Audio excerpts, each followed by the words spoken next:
Next देखिएगा text function. अगला function कौन सा आ गया हमारे, तीसरी कैटेगरी आ चुकी है टेक्स्ट फंक्शन की।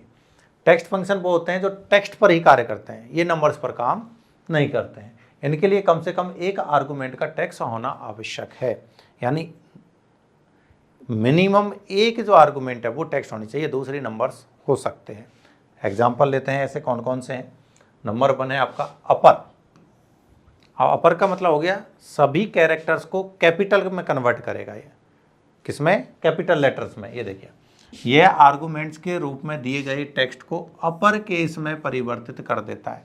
अब अपर केस का मतलब हो गया कैपिटल लेटर में परिवर्तन करता है। जैसे देखिए ये रहा अपर मनीष गुप्ता, तो आंसर हो गया मनीष गुप्ता।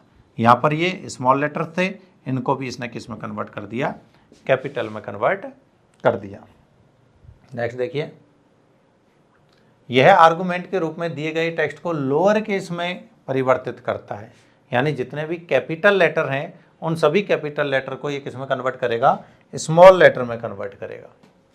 ये देखिए यहाँ पर ये कैपिटल हैं और कैपिटल को किस में कन्वर्ट किया है, स्मॉल में कन्वर्ट किया है। तरीका वही रहेगा, ध्यान रहे, इक्वल टू लोअर, यानी पहले तो इक्वल टू से शुरुआत करो, फिर फंक्शन का नाम लिखो, फिर जो भी कंडीशन है, जो भी वैल्यू है, जो भी डेटा है वो ब्रैकेट के अंदर आता है आपका। नेक्स्ट देखिएगा, लोअर के बाद है कॉनकेटेनेट।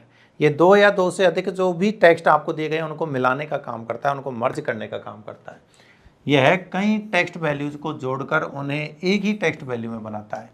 इसके स्थान पर प्लस ऑपरेटर का उपयोग भी संभव है, यानी बीच में आप प्लस का यूज भी ले सकते हैं। जैसे देखिए कॉनकेटेनेट सॉफ्टवेयर, तो सॉफ्टवेयर, हालांकि प्लस नहीं लेते हैं, M% यूज में लेते हैं। यहाँ पर क्या यूज में लेंगे, M%, इसको करेक्ट करिएगा, M% का यूज। तो देखो सॉफ्ट एक अलग शब्द है, वेयर एक अलग शब्द है, दोनों को मर्ज करके क्या कर दिया, सॉफ्टवेयर यूज ले लिया।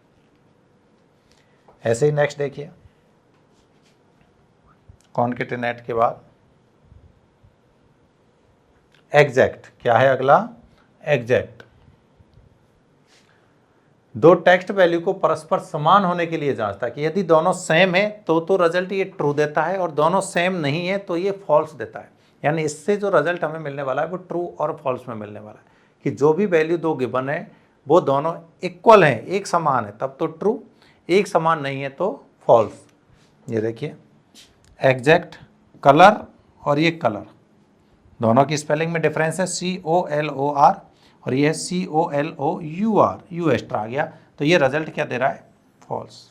यदि दोनों स्पेलिंग सेम होती, ठीक है, स्मॉल और कैपिटल भी देखा जाता है, केस सेंसिटिव भी है, ये भी ध्यान रहे कि ये तो कैपिटल में होता है और ये स्मॉल में, तो भी ये फॉल्स देता।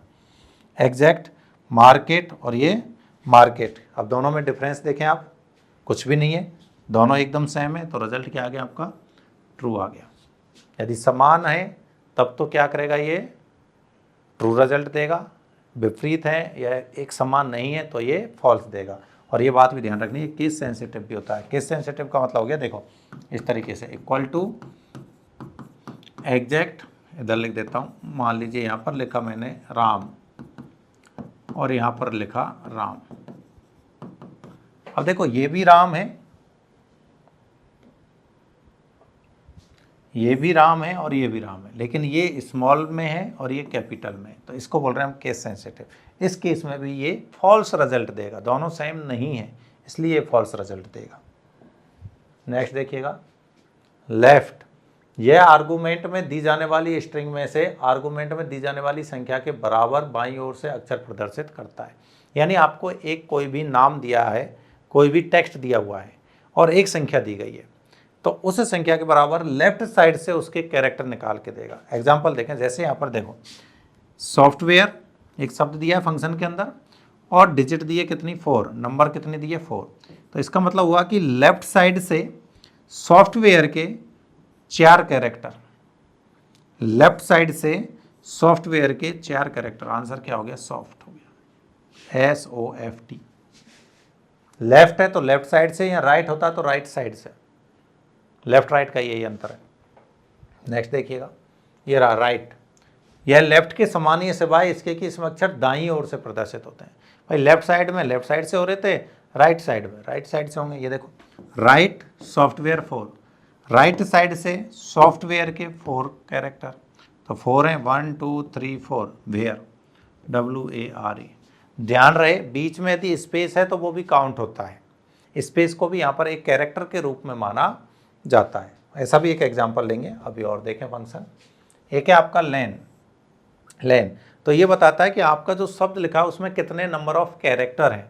ये देखिए इसमें एक टेक्स्ट वैल्यू देने पर उसमें अक्षरों की कुल संख्या दर्शाई जाती है कि लेन सॉफ्टवेयर, तो सॉफ्टवेयर में कितने अक्षर हैं, सॉफ्टवेयर में 1 2 3 4 5 6 7 8, तो आंसर हो गया 8।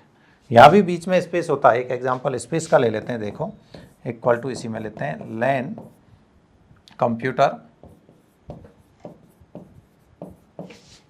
वाई विनोद। अब बताओ, तो इसका मतलब हो गया, देखिए 3 3 6 2 8 तो इसमें हो गए, 2 इसमें हो गए, 5 इसमें हो गए, 8 और 2 10 और 5 15, लेकिन एक स्पेस यहाँ पर है, एक स्पेस यहाँ पर है, 2 स्पेस हैं, तो इसका जो रिजल्ट होगा वो कितना होगा 17 17। ध्यान रहे स्पेस को भी यहाँ पर हमने एक एक कैरेक्टर के रूप में काउंट किया है। तो टेक्स्ट फंक्शनों में, सभी टेक्स्ट फंक्शनों में स्पेस को भी कंसीडर किया जाता है एज ए कैरेक्टर, ये बात आपको याद रखनी है। नेक्स्ट देखिएगा, प्रॉपर, यह आर्गुमेंट के प्रथम अक्षर तथा उन सभी अक्षरों को कैपिटल में परिवर्तित कर देता है जो वर्णमाला के अतिरिक्त कुछ और हैं, जैसे संख्या, विशेषण आदि अक्षरों के बाद आते हों। वर्णमाला के अन्य सभी अक्षरों को स्मॉल लेटर में बना दिया जाता है। यानी कोई सेंटेंस आपको दिया गया है, ये रहा देखो, proper computer by Vinod sir, equal to जरूर लगाएं फंक्शन से पहले। तो इसमें प्रत्येक शब्द का, प्रॉपर का मतलब प्रत्येक शब्द का फर्स्ट कैरेक्टर ये क्या करेगा, कैपिटल कर देगा। जैसे कंप्यूटर का C कैपिटल कर दिया, बाई का B कैपिटल कर देगा, विनोद का भी कैपिटल कर देगा, सर का भी S कैपिटल कर देगा, और बाकी सबको स्मॉल कर देगा। यानी प्रत्येक शब्द का सिर्फ फर्स्ट कैरेक्टर कैपिटल होगा और बाकी के सभी क्या होंगे, स्मॉल होंगे। देखो computer by Vinod sir, C capital है, बाकी सब स्मॉल है, V कैपिटल है, बाकी स्मॉल, V कैपिटल है, स्मॉल, S कैपिटल है और स्मॉल। तो हर शब्द का फर्स्ट कैरेक्टर कैपिटल होता है, कौन से फंक्शन के द्वारा, प्रॉपर के द्वारा। नेक्स्ट देखिएगा, ट्रिम, ये डुप्लीकेट जो स्पेस होता है, मल्टीपल स्पेस दिए होते हैं, लगातार स्पेस छूट जाता है, तो उन डुप्लीकेट स्पेस को रिमूव करने का काम करता है। यह आर्गुमेंट के आगे तथा पीछे लगे सभी खाली स्पेस को हटा देता है। यह दो शब्दों के बीच में आए स्पेस को नहीं हटा पाता है, यानी दो शब्दों के बीच में डिफ़ॉल्ट रूप से एक स्पेस है उसे नहीं रिमूव करेगा, एक के अलावा जितने भी डुप्लीकेट स्पेस हैं उन सबको रिमूव कर देगा, चाहे वो शब्द के पहले हों, शब्द के बाद में हो या दो शब्दों के बीच में भी हों, लेकिन दो शब्दों के बीच सिंगल स्पेस को रिमूव नहीं करता है। ये देखो पहले स्पेस थे उनको रिमूव कर दिया, माइक्रोसॉफ्ट बीच का स्पेस छोड़ दिया, और एक्सेल जहाँ डॉट को एक स्पेस की जगह प्रदर्शित किया जा सकता है। ये डॉट का मतलब आप स्पेस है कि ये टोटल 5 स्पेस दिए थे, सबको रिमूव कर दिया इसने, एक भी स्पेस नहीं रखेगा। स्पेस कहाँ बचेगा, दो शब्दों के बीच में एक सिंगल स्पेस बचेगा। नेक्स्ट फोर्थ कैटेगरी आपकी डेट एंड टाइम फंक्शन, नाम से पता चल रहा है डेट एंड टाइम से रिलेटेड। देखो ये फंक्शन समय तथा दिनांक पर ही कार्य करते हैं। एक्सेल में प्रत्येक दिन को 1 से लेकर 65,380 के मध्य की संख्या के रूप में सुरक्षित रखा जाता है। हालांकि वर्कशीट में यह दिनांक के रूप में प्रदर्शित होते हैं। जैसे 1 है, ये हमारी एक डेट वैल्यू है, यदि इसको मैं दिनांक के रूप में प्रदर्शित करूंगा तो ये मेरा प्रदर्शित होगा 1 जनवरी 1900, यानी हमारे कंप्यूटर में कैलेंडर की शुरुआत 1 जनवरी 1900 से ही होती है, 1 जनवरी 1900। ठीक है, नेक्स्ट देखेंगे, इन संख्याओं को सीरियल डेटा वैल्यू कहा जाता है। संख्या 1 का अर्थ जनवरी 1 1900, संख्या 2 का अर्थ 2 जनवरी 1900 होता है। अधिकतम संख्या यानी कि 65,380 31 दिसंबर 2078 दर्शाती है। यानी अभी तक जो हमारे कैलेंडर है कंप्यूटर में या मोबाइल में, उनकी जो मैक्सिमम वैल्यू है वो है 31 दिसंबर 2078। फॉर्मूले कैसे लिए जाते हैं वो भी हम देखेंगे। पहला है जैसे डेट, क्या है डेट, यह फंक्शन में दिए गए वर्ष, माह तथा तारीख के अनुसार सीरियल डेट वैल्यू बताता है। यह उस संख्या के संदर्भ वाली तारीख को प्रदर्शित करता है। तारीख को हमेशा जो फॉर्मेट है mm यानी मंथ पहले dd/y के रूप में प्रदर्शित किया जाता है। डिफ़ॉल्ट फॉर्मेट ये है, आप चाहें तो इस फॉर्मेट को चेंज कर सकते हैं। हमें जो कंप्यूटर में फॉर्म डेट दिखाई देती है उसमें पहले महीना होता है, फिर दिनांक और फिर वर्ष होती है। एग्जाम्पल देखें, डेट, ये देखो 94, 6 और 20। अब ये कैसे लिया गया, देखो पहले तो ईयर है, ठीक है ना, ईयर के बाद मंथ है और मंथ के बाद डे है, इस टाइप से दिए गए हैं। अब हमें जो शो कर रहा है यहाँ पर वो कैसे शो कर रहा है, mm dd और ये yy। तो ये 6/20/1994, इस फॉर्मेट को भी याद रखना है। नेक्स्ट है टुडे। तो ये आपका जो सिस्टम है, कंप्यूटर है, उसमें उस टाइम जो डेट है, करंट डेट है, उसी को शो करेगा। करंट डेट को शो करने के लिए नाउ, ये करंट डेट और टाइम दोनों को शो करता है। टुडे करंट डेट के लिए, नाउ करंट डेट और टाइम दोनों के लिए यूज में लिया जाता है। हाँ, यदि आपके सिस्टम में डेट एंड टाइम गलत है तो ये गलत भी शो करेगा। यानी जिस दौरान आप ये फंक्शन यूज कर रहे हैं उस दौरान आपके सिस्टम में, आपके कंप्यूटर में जो भी डेट और टाइम शो होंगे वही ये फंक्शन शो करेंगे। नेक्स्ट, इसमें आर्गुमेंट के रूप में एक दिनांक दी जाती है जिसमें से वर्ष वाला भाग बाहर निकाल दिया जाता है। जैसे आपको एक डेट दी है, इस डेट में से आपको ईयर को अलग करना है, तो ईयर अलग होगी यहाँ से 2002, तो यही आपका आंसर होगा। ऐसे ही आप मंथ को अलग कर सकते हैं, ऐसे ही आप डे को भी अलग कर सकते हैं। ये देखिए, इसके द्वारा मंथ, फंक्शन का नाम ये मंथ है, तो जो भी डेट आपको दी गई है आर्गुमेंट में, उस आर्गुमेंट से आपने मंथ को अलग कर दिया 11। ये 3/11/2002, तो 11 हमारा क्या हो गया, मान लो महीना हो गया 11। ऐसे ही आप डे को अलग कर सकते हो। डे, तो दी गई आर्गुमेंट में से डे अलग हो जाएगा 3, ठीक है। Next, our.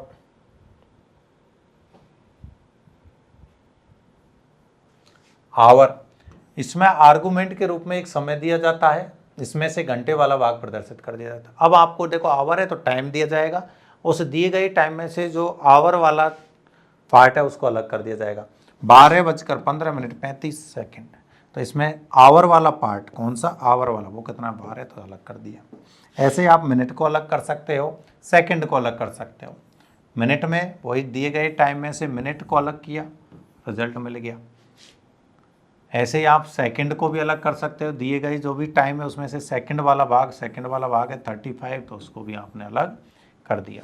तो किसी भी डेट और टाइम में अलग अलग कर सकते हैं हम। डेट में से ईयर, मंथ और डे को, टाइम में से आवर, मिनट और सेकंड को भी हम अलग अलग कर सकते हैं। नेक्स्ट आते हैं आपके लॉजिकल फंक्शन। क्या है लॉजिकल फंक्शन? तो ये फंक्शन दी जाने वाली कंडीशन की जांच करते हैं और कंडीशन की जांच करने के बाद में बताते हैं कंडीशन सही है या गलत है, ट्रू है या फॉल्स है। जैसे नंबर 1 आपका आता है एंड, तो ये आपके एक तरीके से लॉजिकल गेट्स होते हैं, एंड और नॉट, उन पर आधारित होता है। ये देखिए, परिणाम के रूप में ट्रू प्रदर्शित करता है यदि आर्गुमेंट के रूप में दिए जाने वाले सभी आर्गुमेंट सही हो। ये कब शो करेगा ट्रू? जब सभी आर्गुमेंट, अब जैसे एक फंक्शन में 2 आर्गुमेंट मिनिमम रिक्वायरमेंट है एंड में, एंड फंक्शन के लिए। अब दोनों की दोनों आर्गुमेंट यदि सही हैं, ट्रू हैं, तो ही ये रिजल्ट ट्रू शो करेगा, अदरवाइज ये फॉल्स शो करेगा। एक या अधिक आर्गुमेंट के असत्य होने पर यह फॉल्स प्रदर्शित करता है। देखिए आर्गुमेंट यहाँ पर एक और ये दो आर्गुमेंट दी गई है। अब बताइए 15 इज ग्रेटर देन 20, तो ये क्या है आपकी फॉल्स है, फॉल्स है। 2 = 2 ये ट्रू है, यानी एक आर्गुमेंट तो सही है और एक आर्गुमेंट यहाँ पर गलत है। इस कमांड में, फंक्शन में 2 आर्गुमेंट दी गई, पहली आर्गुमेंट फॉल्स हुई, दूसरी आर्गुमेंट आपकी ट्रू हुई। हम बोल रहे हैं कि यदि दोनों ट्रू होंगी तो ही रिजल्ट ट्रू शो करेगा, अदरवाइज फॉल्स। तो यहाँ पर रिजल्ट हमें क्या मिल गया, फॉल्स मिल गया। यदि ये भी ट्रू होती यहाँ पर, इसकी तरह ये सिंबल, तो यहाँ पर रिजल्ट ट्रू मिल जाता, क्योंकि दोनों आर्गुमेंट क्या होती है यहाँ पर ट्रू हो जाती। नेक्स्ट देखिएगा, और उसके अपोजिट मान सकते हो। ये कहता है कि यदि एक भी आर्गुमेंट, दी गई आर्गुमेंटों में से कोई भी एक आर्गुमेंट यदि ट्रू है तो रिजल्ट ट्रू शो करूंगा। यदि दोनों ही आर्गुमेंट या जो भी आर्गुमेंट दी गई है वो सभी आर्गुमेंट फॉल्स हैं, उसी कंडीशन में रिजल्ट फॉल्स शो करेगा। या किसी भी आर्गुमेंट के सत्य होने पर ट्रू तथा सभी आर्गुमेंट ही असत्य होने पर फॉल्स प्रदर्शित करता है। देखो ये वापस फॉल्स, ये ट्रू, तो ये रिजल्ट क्या देगा? ट्रू देगा। ये यहाँ पर ये और है और यहाँ पर रिजल्ट ट्रू हो जाएगा। एंड वाला रिपीट होगा। और कमांड में एक भी ट्रू होने पर रिजल्ट ट्रू मिलेगा। ये ट्रू और ये आपका फॉल्स। एक ट्रू काफी है, वही रिजल्ट आपको ट्रू देगा।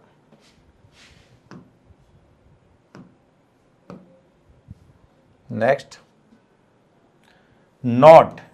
नॉट हमेशा सिंगल आर्गुमेंट लेता है और वो भी यदि आर्गुमेंट सही है तो रिजल्ट फॉल्स और आर्गुमेंट गलत है तो रिजल्ट ट्रू, अपोजिट देता है। ये देखो, यह आर्गुमेंट के रूप में दी जाने वाली कंडीशन के परिणाम को विपरीत बनाता है, अपोजिट कर देता है।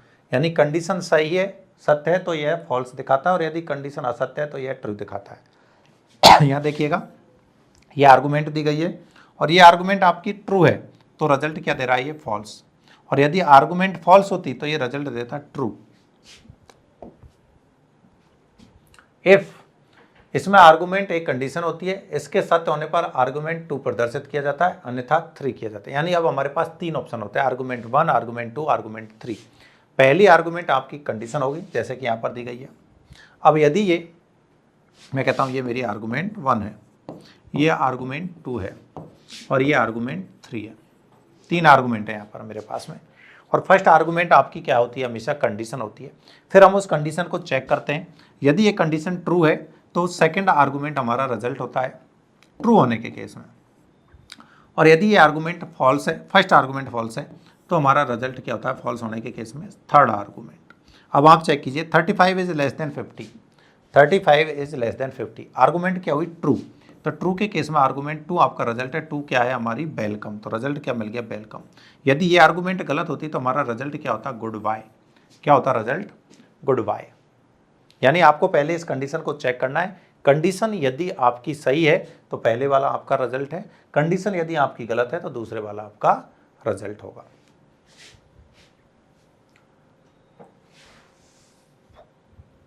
नेक्स्ट आते हैं आपके लुकअप फंक्शन। क्या आते हैं? लुकअप, लास्ट कैटेगरी थी। लुकअप फंक्शन होते हैं आपके कंडीशंस के आधार पर आपको डेटा को सर्च करने, कॉलम वाइज या रो वाइज, वर्टिकली या हॉरिजॉन्टली सर्च करने के लिए, जिनमें से एक है आपका बी लुकअप और एक है आपका एच लुकअप। B4 हो जाता है आपका वर्टिकली, B4 आप क्या याद रखोगे? वर्टिकली। और ऐसे ही H4 याद क्या रखोगे? हॉरिजॉन्टली, हॉरिजॉन्टली यानी क्षैतिज। ठीक है, तो यदि डेटा को वर्टिकली सर्च करना है तो आप यूज करोगे बी लुकअप का, और हॉरिजॉन्टली सर्च करना है तो आप याद रखोगे एच लुकअप का। अब वर्टिकली का मतलब क्या होता है? वर्टिकली का मतलब होता है कॉलम वाइज सर्च करने के लिए, और हॉरिजॉन्टली का मतलब होता है रो वाइज सर्च करने के लिए।